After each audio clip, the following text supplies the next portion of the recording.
Hi, my friends. So, how many of you have paper scraps? Okay. I have a ton of paper scraps. In today's video, I'm going to show you how I store and organize my paper scraps.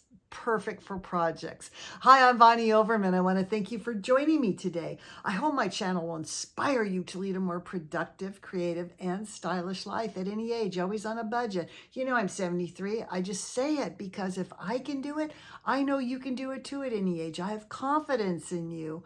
I want to thank my wonderful friends, my dear sweet subscribers, all of you that watch my videos and comment. It really, really touches my heart. And if you haven't subscribed yet, consider doing so. I do different themes every month, and then I do decor and tablescapes and paper crafts and tier trays and all that stuff around those themes. And if you like this, please give me a thumbs up. It does help my channel. Okay, this is my first organizational video of the year.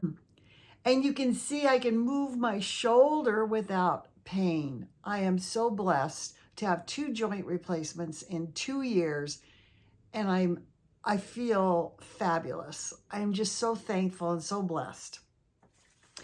But I wasn't able to really pick things up and move things around as much. So today I have my way of how I store and organize my paper scraps. You guys know after a project, you have all these little pieces and odd cuts, or you're punching things out. I think this is so important because number one, I start a project with these scraps. I don't go in my room and tear off a brand new 12 by 12 piece of paper, whether it's loose or in a paper pad, usually to start a project. I go through my paper scrap tote, and I'm going to show you that in just a minute. And then I'm going to show you how I organize each one of those plastic containers within that tote. So if I'm going to do Christmas tags, I can go in there, take my little tote, take my Christmas scraps out, take my cardboard tags I've already cut out, and I'm ready to go. It is so nice. So I also think that this can save you money and be inspirational. Why? Because when you take out one of these, I'm going to show you how I organize them. Let's say a Christmas one. Inside that packet, I can just look through all the paper and I can see, oh, I've got plaid, I've got polka dots, I've got Christmas trees, I've got candy canes, or whatever the prints are. I see what goes together, and I can take the smallest amount of strips of paper and I just glue them all on a tag, and it looks like a patchwork tag. I mean, they look fabulous. So it gives you inspiration because you have all the patterns together. I work out of this tote, I would say 99% of the time, unless I'm doing a project where I had to buy paper or something. Anyway, I can't wait to show you how I organize it, and I'll show you how I organize some of my regular paper too. I think that's going to be good. Anyway, I hope you love this. I hope you get inspired most of all, because crafting is not fun when you can't find anything. If you have this vision in your head and you can go right to what you want to craft with, it's a win. That way you can just have fun crafting and not get so frustrated looking for stuff. Anyway, I hope you love this. I hope you get so inspired. As always, I hope you get organized. And I'm going to see you in the next video. Bye.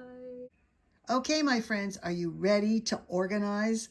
I'm going to show you how to organize your paper scraps, your loose paper, and ongoing projects. I think there's something here for anyone, even if you don't do paper crafting. I think you can use some of these ideas to organize your things. Anyway, I want to start out and I want to get right to it. Now, I think it's so important to have a place for scraps because that's what I go to when I start a project. So this is often what I'm left with after a project. Now this project was me doing my menus for the Wicked table. So I had pink and green. So if I just throw these into a box or something and I go to look for pink and green, this might get mixed up with everything else. I might not see all the pink I have. So it's important to put them into categories. I'm just going to set these aside for a minute right now. I want to show you my strategy as I actually do it. Now, my main thing I recommend is having a gigantic tote bag. Now, I was so lucky to have a beautiful tote bag made by my dear friend, a friend of, I don't know, we've probably known each other close to 45 years. This is my scrap bag. Now, I just don't throw everything in there. What I do is I get different pieces of storage. And I want to show you a couple. So this is, of course, from Dollar Tree, and it's got a little zipper on the top. It's clear plastic. I really recommend clear plastic. These work really well. They have little envelopes on the side for your smaller scraps. You know, if you want to punch out a tiny bow, if you have a 1-inch piece of paper, you can do that. That's why I really love this idea. If you cannot find these ones with the little envelopes on the outside, just use your little sandwich bags or snack bags, and you can put smaller items in there.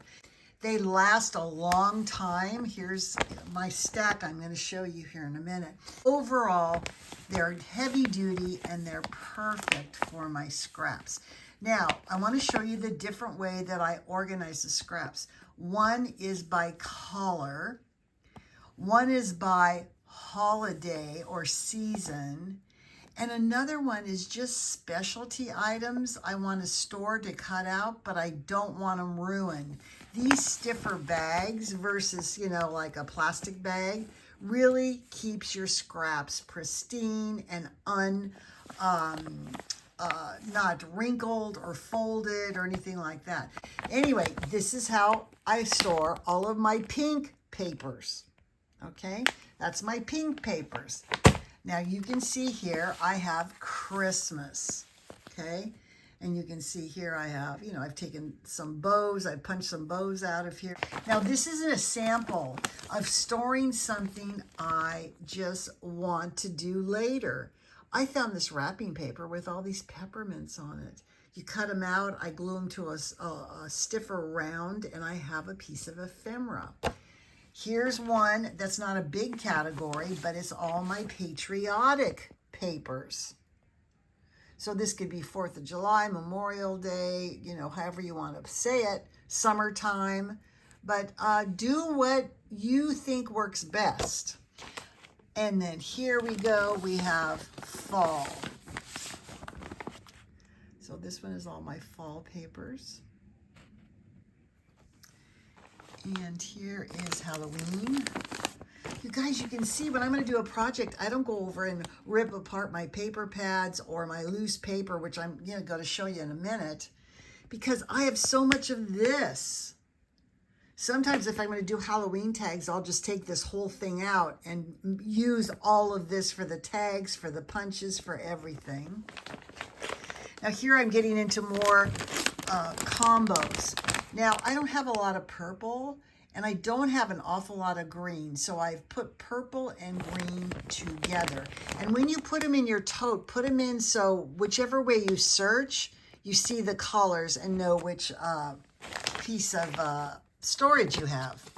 Now, here's one that just has black and white in it, because I do have a lot of black and white. Sometimes you want a snowflake, sometimes you want a bat. And this is all black and white. Again, you'll do this how it works for you. Now, I can see I got a little bit of green in here, but this is mainly my blue. All shades of blue. And one of my most used is all beige and brown. I even add some black in here sometime. But if I want something in beige, this is where I come. Now, I just want to show you, do you ever get the organic salads at the grocery store, and they come in these containers and they have a top on them? Save them. Look how nicely they stack together. I've got quite a few here, and they're perfect for projects. So you can see here, here's some Christmas tags I'm working on, and it's nice just to have everything in there. If I want to go in and store them, I just stack them up in my craft room. I'm getting ready to do some spring tags, and I'll pick another one of these, but use these little tubs. Well, I just want to show you this. I have 3 of these. This is how I store my loose paper. So in the front here, where it's easy to see, I use black and this kind of gingerbread color tan paper all the time. Now, I also, if I'm working on, if I have 8 by 10 pieces of paper, this is where I put it, because otherwise it's going to get lost in the 12 by 12s. These are all 12 by 12s. I got these at Hobby Lobby. They're paper. They're supposed to be magazine holders. They're perfect for 12 by 12. But I want to show you, this is just part of what I do. Here, this is front storage. I have 3 of these. So like I say, in the front storage, I'll put these things that Hobby Lobby no longer has. Just some odds and ends. But you can see here, I go by celebrations, seasons, colors, and I have girls and boys paper. I'm not doing scrapbooking for my granddaughter so much anymore. And then we get into birthday. So you can see here, here's my birthday scrapbook paper, okay? And we go along, and then I have a few papers that are food oriented. You can see this is just, you know what this is? These dividers. When you buy a scrapbook, it has all these white papers in it. I just go ahead and put a little tab on it. So this is food related papers.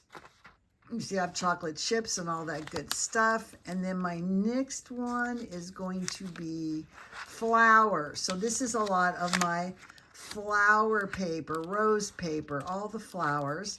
And then I come to girls. So this is mainly girl paper. So I have a lot of pinks and purples and things like that. And, or you can just do color, which I've done here. So this is yellow and orange. Then I have blue and green. Then I have pink and red. And then I go on, and then I have holidays behind that. In front of it, I have maps, beach, vintage. So I have 3 of these. So I have quite a bit more paper. But you can see, look what you have. And are you doing granddaughters? All that stuff for granddaughters. Do a girls one. If you do love flowers or use a lot of flowers, do a flower one. Do the colors, do the seasons. I have one that's just Christmas, fall, and holiday, and I have Easter and everything in that. I hope this helps. Get yourself a really nice heavy tote or beach bag. Put all your scraps in there in heavy-duty plastic folders. Categorize them however you want to. Make sure to use your little salad containers or other containers for storing projects.